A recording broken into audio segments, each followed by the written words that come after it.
Olá pessoal, tudo bem? Como vão vocês? Estudando bastante, desempenhando, pondo todas as suas energias e suas forças para acompanhar nosso curso e para garantir aquela tão sonhada vaga na universidade, no curso dos nossos sonhos ou dos seus sonhos. Não desistam, jamais desistir.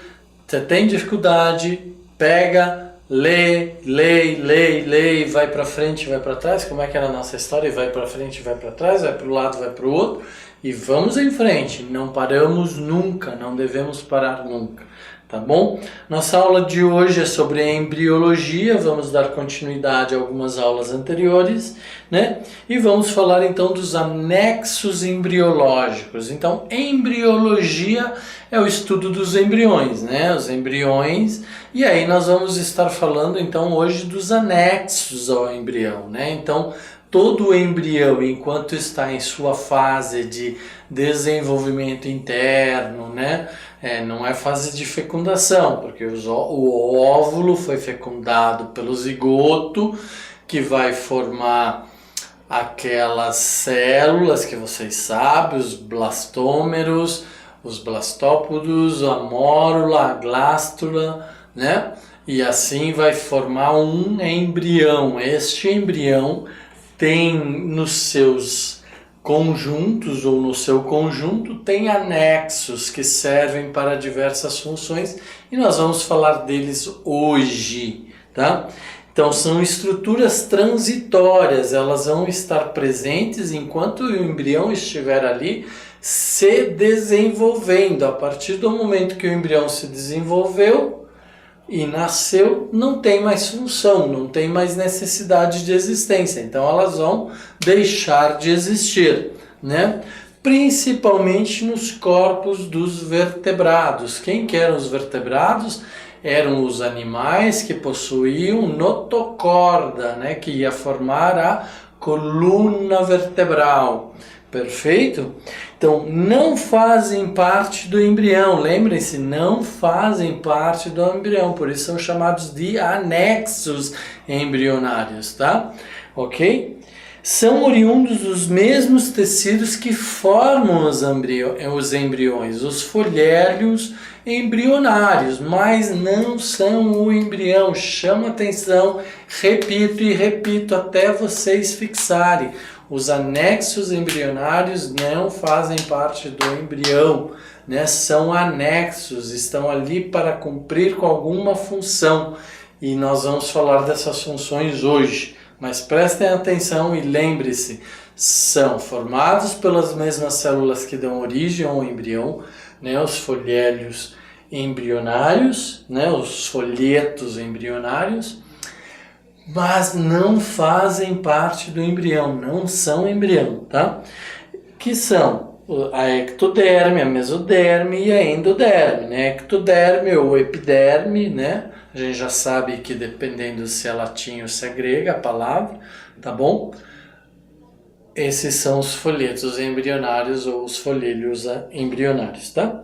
Possuem, como eu falei, funções variadas, né? Auxiliam no desenvolvimento e sobrevivência dos embriões. Servem de nutrição, servem de trocas gasosas, proteção térmica, proteção contra choque.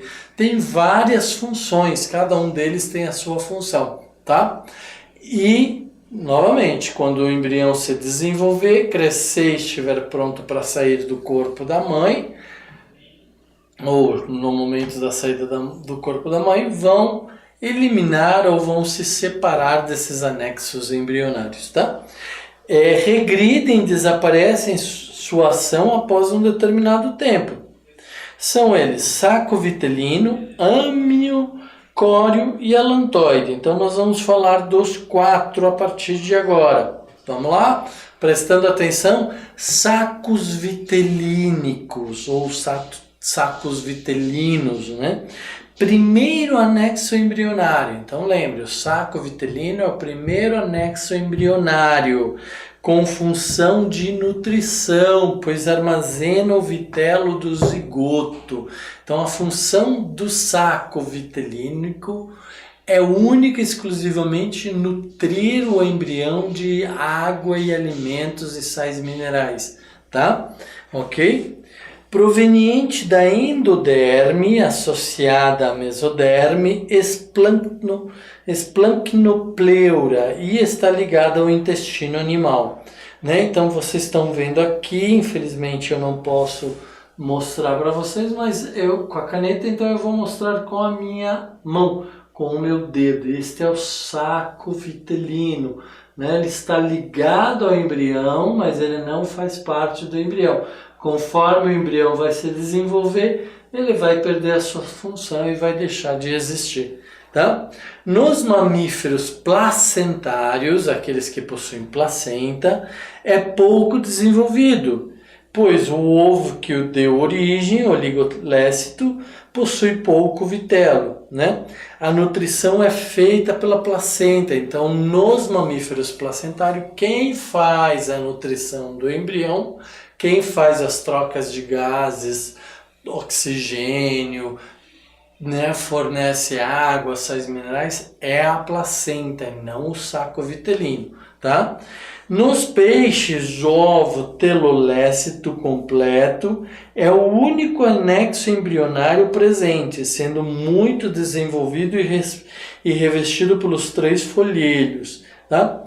Então vamos pensar um pouquinho. Lembra o que são oligolécitos? Os ovos oligolécitos e os ovos telolécitos, né? Então, se vocês não lembram, hoje eu não vou falar, porque eu vou obrigar vocês a irem estudar, a ver as outras aulas. Lembra, tem a ver com a posição da parte animal e da parte vegetativa, né, nutricional, do ovo que vai servir para formar lá o polo animal, o polo vegetativo, tá? E tem divisões diferentes. Então, para a gente lembrar, o ovo da aranha, o ovo do sapo, o ovo da ave, né? Então tem posições diferenciadas que dão estruturas diferenciadas ou definições diferenciadas para cada uma dessa posição dentro do ovo, tá? Ok? Então, o saco vitelino dos aves, répteis e mamíferos não placentários, então não possuem placentas, as aves não possuem placentas, os répteis não possuem placentas, alguns mamíferos não possuem placenta, né? Por exemplo, o ornitorrinco.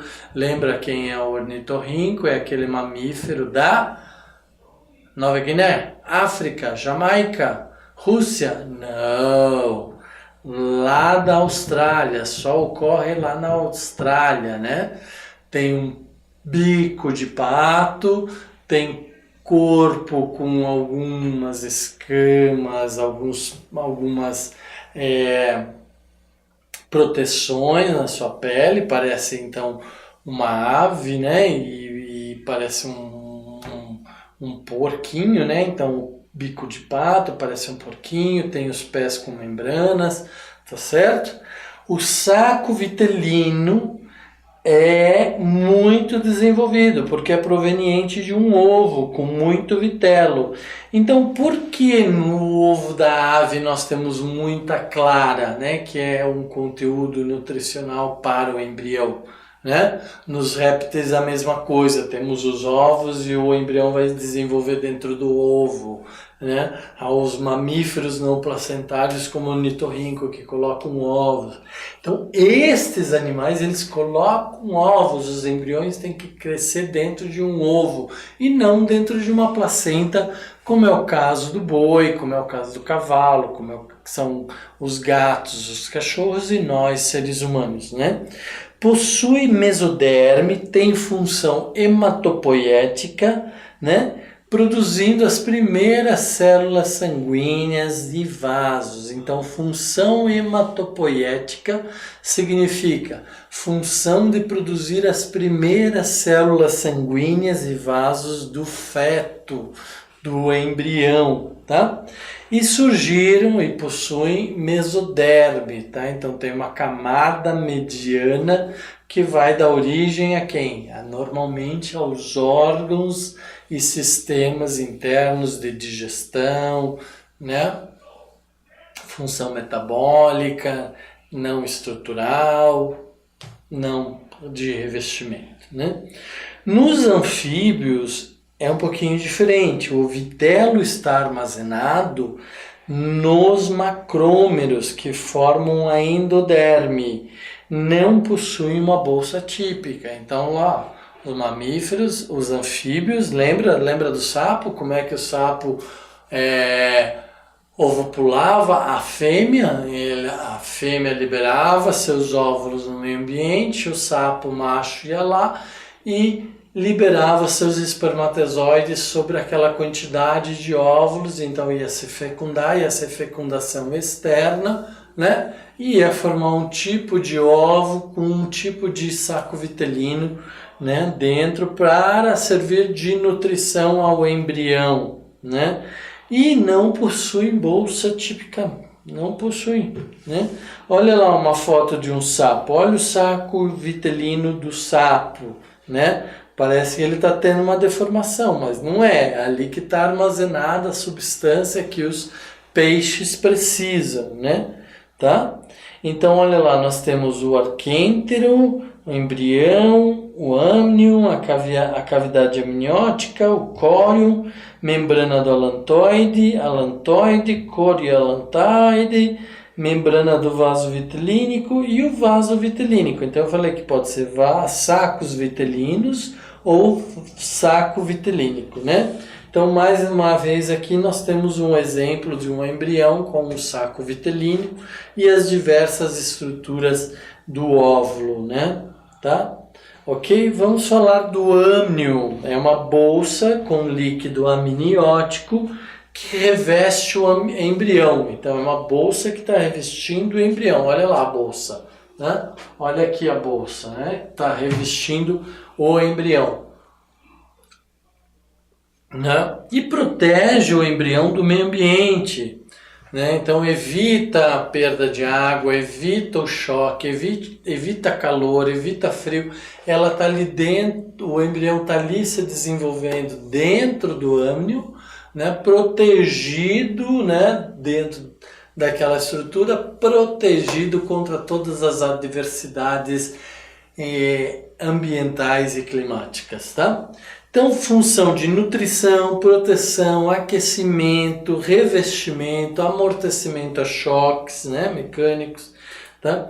Independência da necessidade hídrica, né? Então, dessa forma, existe uma manutenção da higroscopia ou das condições hídricas do embrião, então ele não depende tanto de água, porque tem o âmnion que o fornece essa água e mantém o ambiente úmido a fim de que possam ocorrer todas as reações e os mecanismos orgânicos, né, metabólicos, proveniente da ectoderme associada à mesoderme, somatopleura, né? Vertebrados com âmnion são chamados amniotas, né? Répteis, aves e mamíferos. Revestimento mais íntimo do embrião, então tá diretamente em contato com o embrião, tá? Então, são provenientes da ectoderme, da parte externa da pele, associada à mesoderme, né, somatopleura, por isso chamado de somatopleura, né, e como exemplos vertebrados com âmnion são chamados de amniota, né, tá? Répteis, aves e mamíferos. Nós, homens, somos amniotas, tá? Revestimento mais íntimo do embrião. E o alantoide? Então, o alantoide é um anexo proveniente da mesoderme associada com a endoderme. Então, mesoderme é aquela parte mediana da pele, associada à endoderme, que é a parte mais interna da pele, formando a esplanctonopleura, né? Quem compõe esse grupo são os répteis, as aves, os mamíferos não placentários, tá? Então, O alantoide não está interligado com a placenta, lembre-se disso. O âmnio não, né? Mas o alantoide não. Então, novamente, o exemplo do ornitorrinco. Então, olha aqui na figura, a gente tem aqui na figura um embrião, um âmnion, a casca do ovo, o alantoide, que é essa outra estrutura maior, e o saco vitelínico, que é essa estrutura um pouco menor ligada ao embrião, tá? Ok? Preso ao intestino, responsável pelo armazenamento de secreções nitrogenadas. Então, o alantoide armazena secreções nitrogenadas, que porventura o embrião possa necessitar, ou se não, depois ele vai descartar, né? Realiza trocas gasosas entre o embrião e o meio, e a absorção de cálcio da casca do ovo, né? Então faz essas trocas gasosas entre o embrião e o meio e absorve o cálcio, retira o cálcio da casca do ovo, né? Nos placentários é atrofilado e incorporado ao cordão umbilical e suas funções são realizadas pela placenta. Então, nos placentários, assim como o saco vitelínico, né? Nos placentários não precisa se ter muito do alantoide, né? Então ele é bem atrofilado, ele é bem pequeno, né? Então tem que lembrar disso, temos que gravar isso, tá? Então, nos animais placentários, o alantoide é atrofiado. Por que é atrofiado? Porque não tem função. Nós temos nos animais placentários toda uma placenta que reveste o feto, o embrião, com líquido amniótico dentro para nutrir o líquido, servir de meio para que o embrião se desenvolva, né, protegendo contra o calor e o choque, tá? Ok? E aí nós temos o córion, que é proveniente da associação da ectoderme, mesoderme, somatopleura. E pessoal, lamento muito, mas são coisas que nós temos que memorizar. Eu falei para vocês, lembram que nós vamos tentar sempre fazer esse raciocínio de ir e vir para um lado e para o outro, né? Sempre para tentar fortalecer o nosso pensamento e assim não precisarmos memorizar, porque daí nós vamos lembrar do que nós estamos querendo falar e do que nós estamos querendo dizer. Então, é com vocês, estudem, revejam, reescrevam, escrevam de novo, escrevam de frente para trás, escrevam da forma que vocês acharem que tem que escrever, tá? Falem, discutam, falem com a sua mãe, com o seu pai, façam uma brincadeira na hora do almoço, na hora do jantar, que isso vão ser pontos de memorização bastante bons, bastante efetivos para vocês, tá? Então o córion é proveniente dessa associação da ectoderme com a mesoderme, formando a somatopleura, é o revestimento mais externo do embrião, né? Envolve e reveste todos os demais anexos embrionários, então todos os demais anexos embrionários estão revestidos pelo córion, né? Olha aqui nesta figura, o córion é esta soma da membrana azul com a cor de rosa, que a cor de rosa é o alantoide. Então elas se juntam, se unem para formar o âmnion, né? Tá? E o saco vitelino que está aqui, tá bom? Ocorre em répteis, aves e mamíferos. Junto ao alantoide forma o alantocório, né? Nos répteis, aves e mamíferos não placentários. Nos placentários forma a parte fetal da placenta, né? Tá? Então, o âmnion e o alantoide são adaptações ao meio ambiente. O âmnion para proteger o embrião do calor excessivo, do frio excessivo, então ele tem um líquido que protege o embrião de quase tudo, né? Tá? E o alantoide, ok? Que é aquela outra estrutura onde ocorrem algumas alguns armazenamentos de substâncias e de secreções, tá? Derivados dos anexos embrionários, a placenta e o trofoblasto. A placenta é um órgão transitório também, porque depois que o embrião se desenvolver e nascer, ela não tem mais função e ela vai ser expelida, né?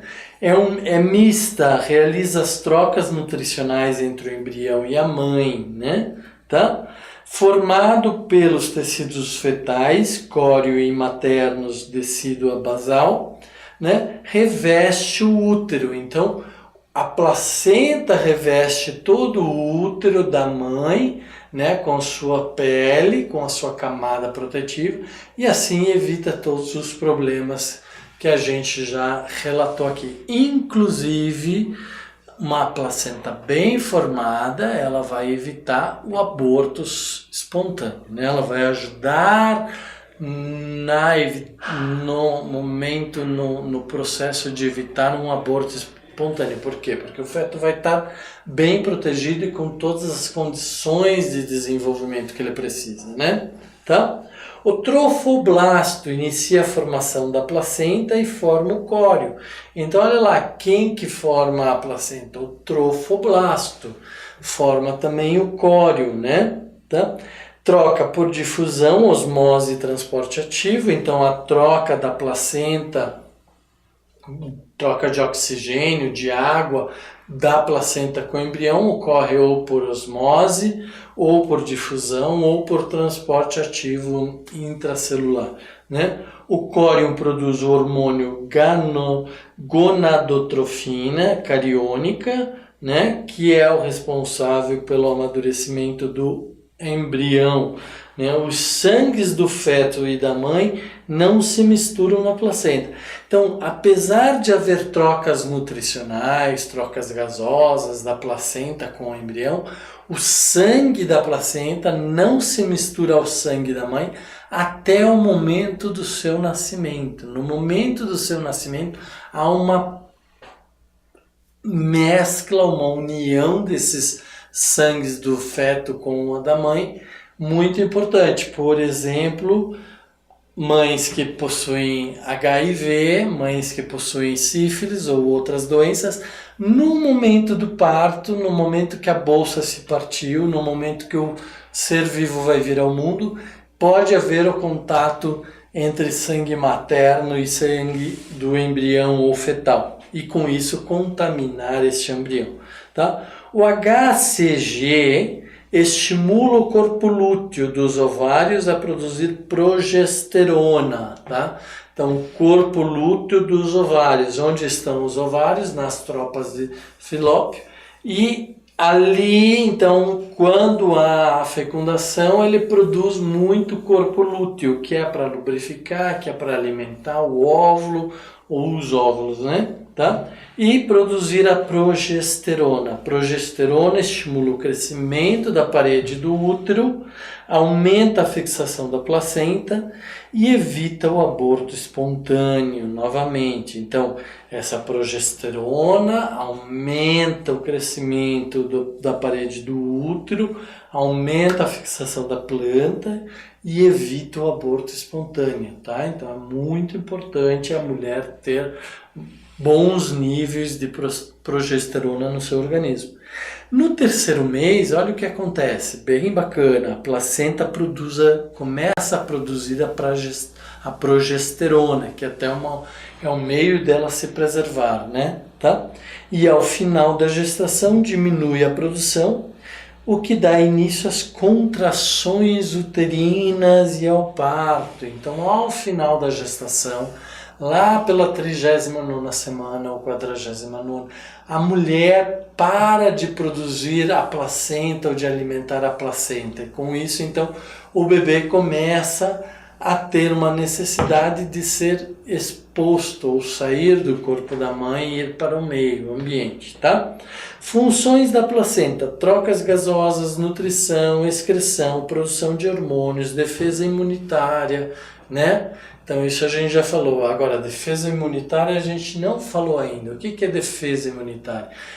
Alguns agentes, né, vírus ou bactérias, são causadores de doença nos seres humanos. Então, a placenta tem esta característica de defender contra choques, contra sangramentos, contra calor, contra frio, contra pancada.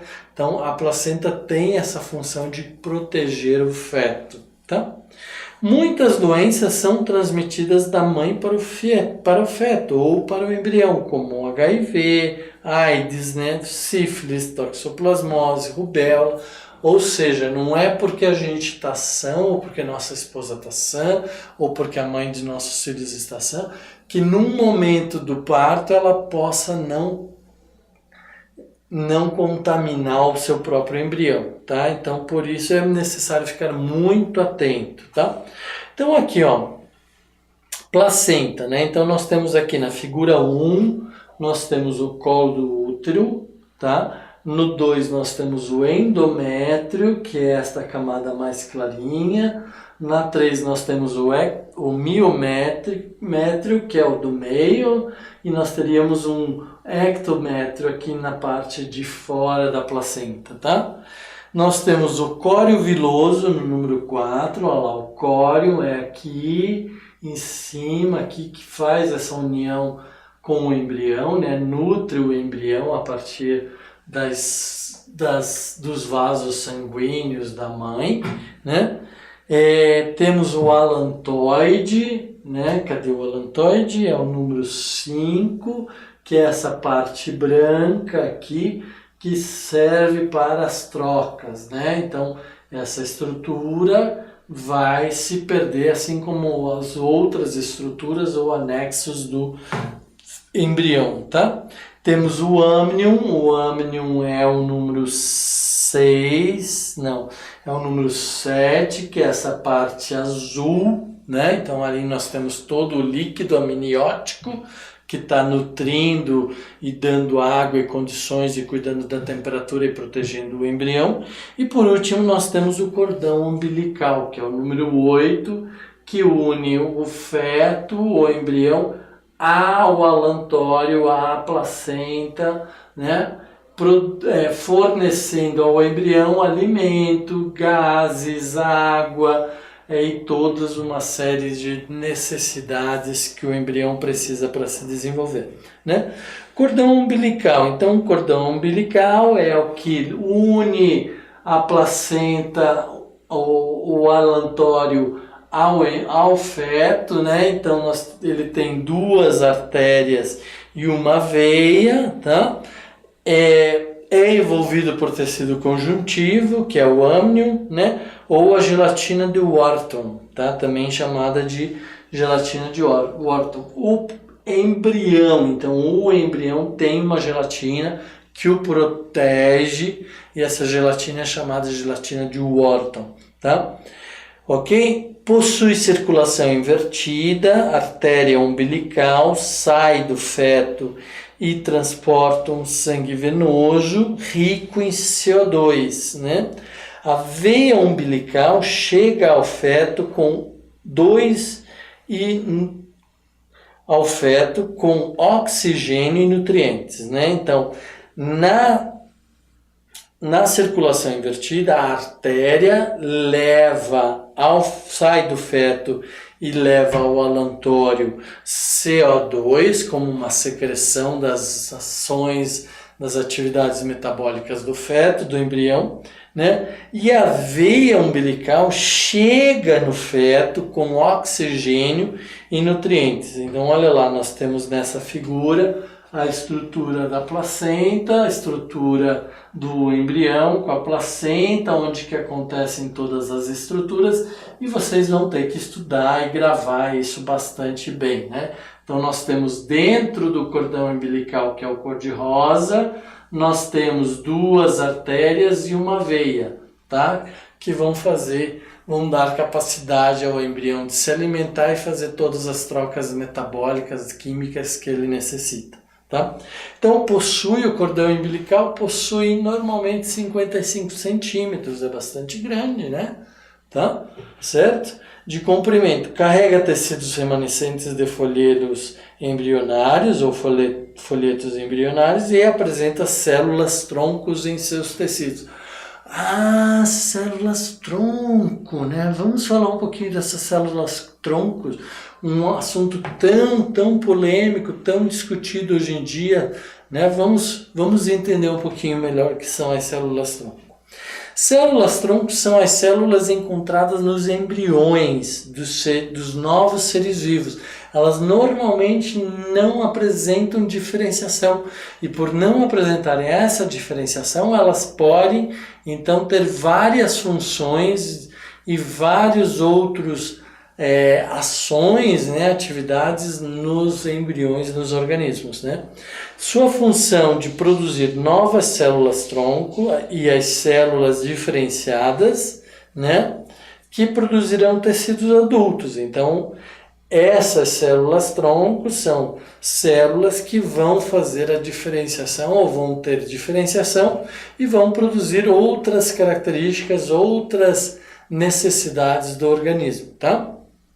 Então, assim, se discute muito o uso de células tronco para combater câncer, para voltar a pessoas enxergarem ou a pessoas a voltarem a ter mobilidade corporal, né? Os paraplégicos e tetraplégicos, né? Então, ainda se estuda e se está estudando e vai continuar se estudando a grande função das células troncos. E o que é legal, o que é ético, o que é bacana se fazer com as células troncos. Alguns dizem que elas podem gerar outros embriões, né? Então, são cientistas de toda parte do mundo discutindo, pesquisando sobre as células troncos e seus potenciais, né?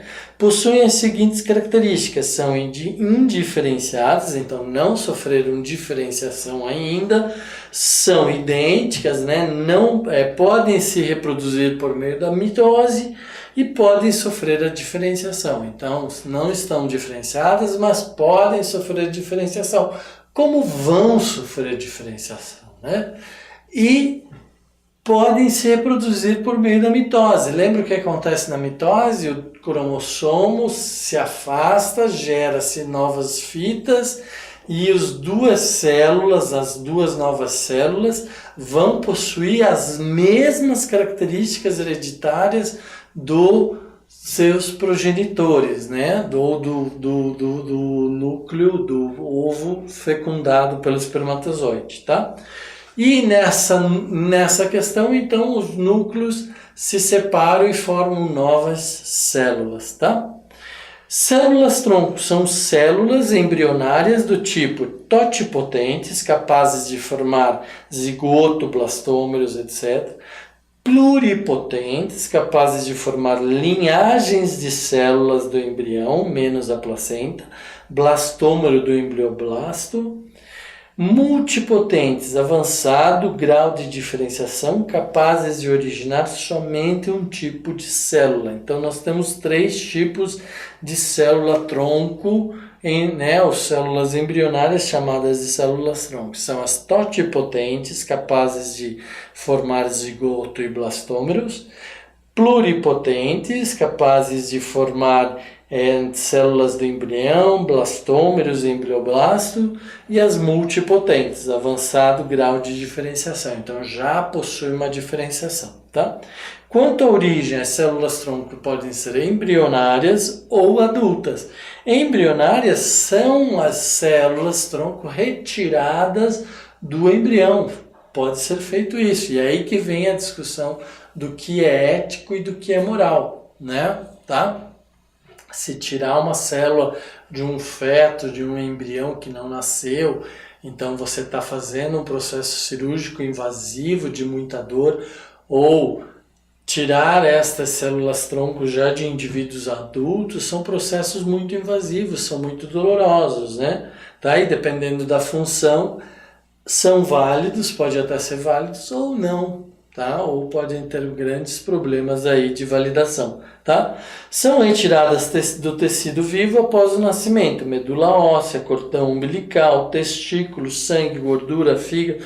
Ah, mas professor, você não falou que era nas células adultas? Sim, não são mais nas células do embrião, são nas células do feto que já está sendo ouvindo, dando a luz e que vai vir para o mundo, né? Então é desse